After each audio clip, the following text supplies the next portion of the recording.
الحمد للہ نحمده ونصلي على رسوله الكريم اما بعد اعوذ باللہ من الشیطان الرجیم بسم اللہ الرحمن الرحیم ولن ترضى عنك اليهود ولا النصارى حتى تتبع ملتهم قل إن هدى الله هو الهدى ولئن اتبعت أهواءهم بعد الذي جاءك من العلم ما لك من الله من ولي ولا نصير۔ آپ سے یہودی اور نصارہ ہرگز راضی نہیں ہوں گے جب تک کہ آپ ان کے مذہب کے تابع نہ بن جائیں، یعنی یہودیت یا نصرانیت اختیار نہ کر لیں۔ آپ کہہ دیجئے کہ اللہ کی ہدایت ہی ہدایت ہے جو اب اسلام کی صورت میں موجود ہے، اور اگر آپ نے باوجود اپنے پاس علم آ جانے کے پھر ان کی خواہشوں کی پیروی کی تو اللہ کے پاس آپ کا نہ تو کوئی ولی ہوگا اور نہ مددگار۔ یہ اس بات پر وعید ہے کہ علم آ جانے کے بعد اگر محض ان پر خود غلط لوگوں کو خوش کرنے کے لیے ان کی پیروی کی تو تیرا کوئی مددگار نہ ہوگا۔ یہ دراصل امت محمدیہ کو تعلیم دی جا رہی ہے کہ اہل بدعت اور گمراہوں کی خوشنودی کے لیے وہ بھی ایسا کام نہ کریں، نہ دین میں مداخلت اور بیجا دخل کا ارتکاب کریں۔ الذین آتیناہم الکتاب یتلونہ حق تلاوتہ اولئک یؤمنون بہ ومن یکفر بہ فاولئک هم الخاسرون۔ جنہیں ہم نے کتاب دی اور وہ اسے پڑھنے کے حق کے ساتھ پڑھتے ہیں وہ اس کتاب پر بھی ایمان رکھتے ہیں، اور جو اس کے ساتھ کفر کرے وہ نقصان والا ہے۔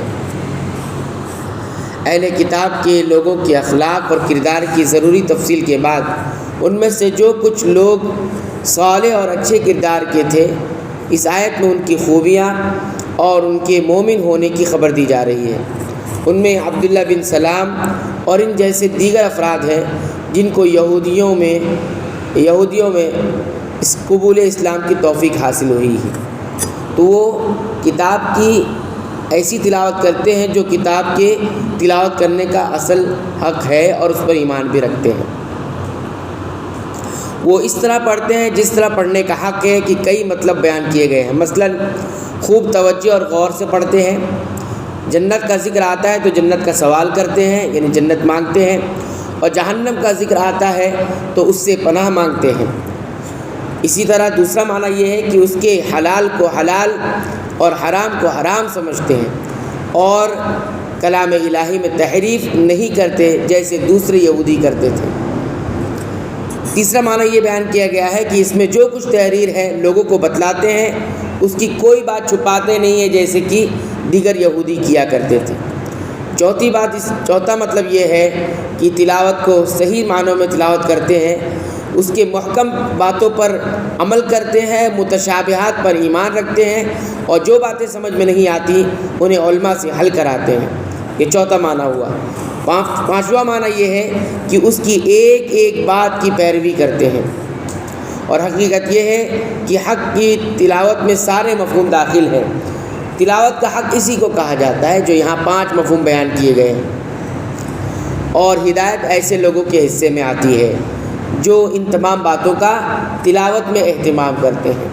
اچھی طرح تلاوت کرنا، گویا اس کی حلال کو واقعی معنی میں حلال سمجھنا جو حلال ہے، اور جس کو حرام قرار دیا گیا اس کو حرام ہی سمجھنا۔ اسی طرح جو محکم بات یعنی جس سے ایک حکم ثابت ہوتا ہے اس پر عمل کرنا، اور جو متشابہات ہے جس کے کئی مفہوم ہے اس کے پیچھے نہیں پڑنا بلکہ اس پر ایمان رکھنا۔ یہ سارے مفہوم اس میں داخل ہیں۔ اسی طرح اہل کتاب میں سے جو نبی صلی اللہ علیہ وسلم کی رسالت پر ایمان نہیں لائے گا وہ جہنم جائے گا۔ اہل کتاب میں بھی ہے، لیکن رسول اکرم صلی اللہ علیہ وسلم کے آ جانے کے بعد اگر ان پر ایمان نہیں لایا تو ایسی صورت میں وہ کیا ہوگا؟ جہنم میں جائے گا۔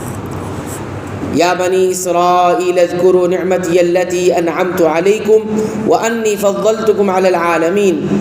اے اولاد یعقوب، میں نے جو نعمتیں تم پر انعام کی ہیں انہیں یاد کرو، اور میں نے تمہیں تمام جہانوں پر فضیلت دے رکھی تھی۔ واتقوا یوما لا تجزی نفس عن نفس شیئا ولا يقبل منها عدل ولا تنفعها شفاعۃ ولا هم ينصرون۔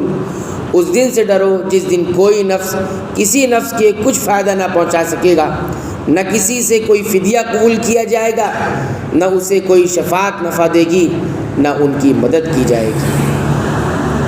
اللہ تعالیٰ سے دعا ہے رب العالمین تو ہمیں قرآن حکیم کی پابندی سے تلاوت کی توفیق عطا فرما، اس کو سمجھ کر غور کر کے پڑھنے کی توفیق عطا فرما، اس کے مطابق اپنے علم، عمل، اخلاق، کردار اور عقیدے کو صحیح معنوں میں اس کی اصلاح کی توفیق عطا فرما۔ اے اللہ تو ہمیں بخش دے، ہمارے والدین کو بخش دے، تمام مسلمانوں کو، مومنوں کو، اہل توحید کو بخش دے، آمین۔